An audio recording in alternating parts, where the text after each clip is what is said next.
Everything about Ireland is like ഭയങ്കര വാമത്തുണ്ടാക്കും. നമ്മൾ ഒരുപാട് ട്രാവൽ ചെയ്യുന്നതല്ലേ, അപ്പം ഒരു അലങ്കാരത്തിന് വേണ്ടിയിട്ട് അങ്ങനെ പറയില്ല. എന്തായാലും സത്യസന്ധമായിട്ടാണ് പറയുന്നത്. ഒന്ന് മനുഷ്യന്മാർ തന്നെയാണ്.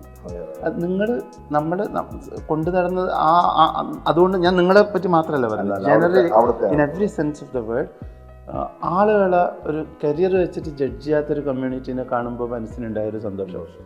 അങ്ങനത്തെ ആളുകളെ പിന്നെയും ഞാൻ പരിചയപ്പെട്ടിട്ടുണ്ട്. പക്ഷേ ഫസ്റ്റ് എക്സ്പീരിയൻസ്, കാരണം അത് ഞാൻ ശ്രദ്ധിക്കുന്നത് എവിഡൻറ്റ് അങ്ങനെ ശ്രദ്ധിക്കുന്നത് അയർലൻഡിലായിരുന്നു. ഞാനത് ഭയങ്കരമായിട്ട് ഞെട്ടി. നമ്മളെല്ലാവരും അതിനെപ്പറ്റി കുറച്ച് ഡിസ്കസ് ചെയ്തു.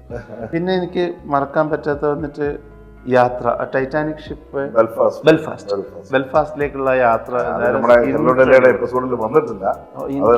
പ്ലീസ് എങ്ങോട്ട് വെച്ചാലും ഫ്രെയിം, വെറുതെ നമ്മൾ ഫ്രെയിമൊക്കെ ഇപ്പോഴല്ലേ, അന്ന് അങ്ങനെ ആലോചിക്കില്ല. പക്ഷെ വെറുതെ നമ്മൾ മൊബൈലൊന്ന് ഓക്കെ എങ്ങോട്ട് നോക്കിയാലും അതായത് വെരി ബ്യൂട്ടിഫുൾ ഫ്രെയിം.